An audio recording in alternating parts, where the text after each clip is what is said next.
ہمارے ساتھ سابق وزیر اعظم شاہد خان عباسی صاحب موجود ہیں۔ بھائی صاحب بہت شکریہ۔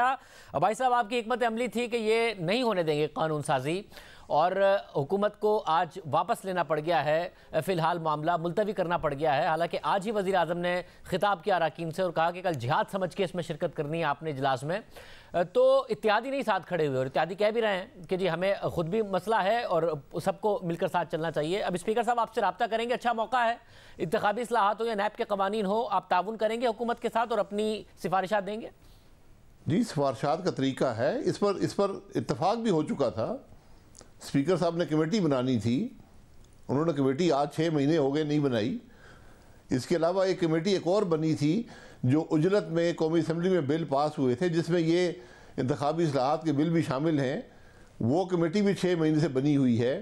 اس کی 2 میٹنگز بھی ہوئی، اس کے بعد میٹنگ ہی نہیں بلائی گئی، تو سارا معاملہ ہی بدنیتی پر مبنی ہے۔ یہ صرف ہماری رائے لینے کی بات نہیں ہے۔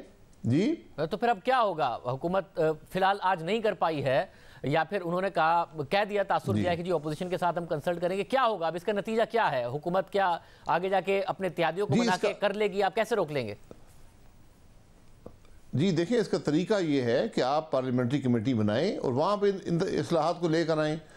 آپ کے پاس بھی اصلاحات ہوگی، میرے پاس بھی بہت سی اصلاحات ہیں، وہاں کا ڈسکشن ہوگی اور ایک جامع پیکج جو ہے اس پر اتفاق ہو جائے گا۔ یہ طریقہ ہوتا ہے انتخابی اصلاحات کا۔ اگر آپ اپنی عددی برتری کے زور پہ کرنا چاہتے ہیں تو ضرور یہ قسمت آزمائی کر لیں، لیکن اس سے یہ جو انتخاب کا نظام ہے جو پہلے ہی بہت کمزور ہو چکا ہے، جس پر عوام کا اعتماد نہیں ہے، جو ہمیشہ متنازع الیکشن دیتا ہے، وہ اب تو اس عمل سے جو یہ لانے کی کوشش کرے مکمل طور پہ تباہ ہو جائے گا۔ ایسا مگر اس وقت آپ کی پارٹی اس کو اس طرح کیوں لے رہی ہے کہ حکومت نے عددی اکثری اپنی برتری کھو دی ہے؟ کل اگر 2 بل نہیں ہو پائے یا پھر آج اس سے وڈرا کیا تو آپ کی پارٹی کی طرف سے بیانات آ رہے ہیں کہ حکومت جو ہے اس وقت اکثریت کھو چکی ہے، ووٹ آف کانفیڈنس لینے کی ڈیمانڈ آنا شروع ہو گئی ہے۔ آپ نہیں سمجھتے کہ وقتی معاملہ ہے؟ ورنہ یہ تو وہ حکومت ہے کہ آپ کی سینٹ میں اکثریت ہوتی ہے، 64 اراکین اس حمایت میں کھڑے ہوتے ہیں کہ سنجرانی صاحب کے خلاف نو کانفیڈنس آنی چاہیے، سیکرٹ ووٹنگ ہوتی ہے اور صرف 50 ووٹ نکلتے ہیں۔ تو یہ جو فی الحال حکومت کے حالات ہیں، آپ کو کیا مستقل حکومت کے حالات لگنے لگے ہیں؟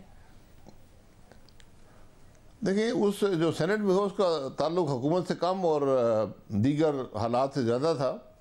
جو یہاں پر ہے معاملہ ہے، وہ جہاد ڈکلیئر ہوا تھا، تو جہاد کیوں نہیں ہوا؟ یہ اس کی وجہ کچھ ہوگی نا، کچھ خرابی تو ہوگی۔ اور جہاں تک میری سمجھ ہے، یہ معاملہ صرف اتحادی جماعتوں کا نہیں ہے، یہ معاملہ حکومت کے اپنے اراکین کا بھی ہے۔ جو سینٹ کے آپ نے کہا کہ وہ دوسرے عوامل تھے، جو نو کانفیڈنس میں دوسرے عوامل تھے، آپ نے بات کہی کہ وہ عوامل اب بدل گئے ہیں؟ بالکل جی، وہ عوامل اب نہیں ہیں؟ ان عوامل کا طریقہ بدل گیا ہے جہاں تک میری سمجھ ہے، کیونکہ اس دفعہ اپوزیشن کے ممبران کو ٹیلی فون نہیں آئے، اس دفعہ حکومتی اراکین کو ٹیلی فون آئے ہیں۔ اور ٹیلی فون کیا ہے؟ اس کا کچھ کیا ٹیلی فون آئے؟ ٹیلی فون آئے ہیں کہ آپ اجلاس میں شریک ہوں اور ووٹ دیں۔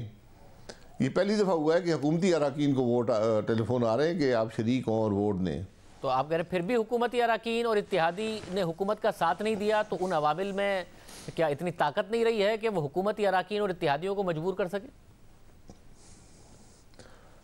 وہ میرے خیال اکثر تو کئی لوگوں نے بتایا کہ ہم نے تو ٹیلی فون سننے سے انکار کر دیا ہے، یہ بات بھی سامنے آئی ہے۔ میں اسپیکولیشن نہیں کرنا چاہتا، لیکن یہ کچھ آج جو ممبر ملے تھے اسمبلی، انہوں نے بتایا کہ ہم نے کہا جی ہم تو جو عوام کے حق میں بات ہوگی وہ کریں گے، کیونکہ یہ الیکشن کے نظام کو تباہ کرنے والی بات ہے جو حکومت کی کوشش ہے۔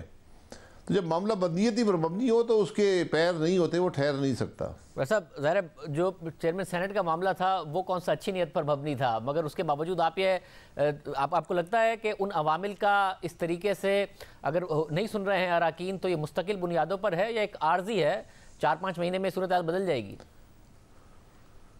دیکھیں، میں تو کہتا ہوں اللہ کرے مستقل ہو، کیونکہ جب سیاستدان اپنے فیصلے خود نہیں کر پائیں گے، جب پارلیمان کے ممبر 64 کھڑے ہوں گے اور ووٹ ڈالیں گے تو 50 نکلیں گے، تو بدنامی تو سیاست کی ہوتی ہے، سیاستدانوں کی ہوتی ہے۔ کوئی یہ نہیں کہتا کہ کس کے کہنے پر کیا گیا اور اس نے کیوں کہا۔ یہ بڑی تلخ کہانیاں ہیں ہماری ملک کی سیاست کی۔ تو اب وقت ہے کہ ان چیزوں کو ختم کریں اور حقیقی طور پر عوام کے نمائندے آئیں اور ملک کے مسائل کی بات کریں، ان کو حل کریں۔ سر اس کا ٹیسٹ کیس آپ کیوں نہیں کر لیتے کہ نیوٹرلٹی آ گئی ہے نہیں آ گئی ہے، عوامل اس وقت حرکت میں ہے یا نہیں ہے؟ پیپلز پارٹی کی بات مانتے ہوئے چیئرمین سینٹ کے خلاف دوبارہ نو کانفیڈنس کیوں نہیں لانے کے آپ تیار ہوتے؟ جی بالکل، یہ پارلیمان میں فیصلہ کر لیں، پارلیمنٹری پارٹی میں تو اس کے حق میں ہوں۔ اچھا آپ حق میں ہیں، یعنی پی ڈی ایم میں آپ اس حق میں ہیں چل جائے گا کہ نو کانفیڈنس لائی جائے؟ جی بالکل سینٹ میں لائیں جی، وہ تو جو سینٹ کی پارٹیز ہیں اپوزیشن کی، وہ یہ خود فیصلہ کرتی ہیں، اس کا پی ڈی ایم سے کوئی تعلق نہیں ہے۔ تو میں پھر کہتا ہوں کہ ملک کا نظام آئین کے مطابق نہیں ہے، تو اس کے آزمانے کے لیے سینٹ سب سے اچھی جگہ ہے جہاں پر واضح اکثریت اپوزیشن کے پاس ہے۔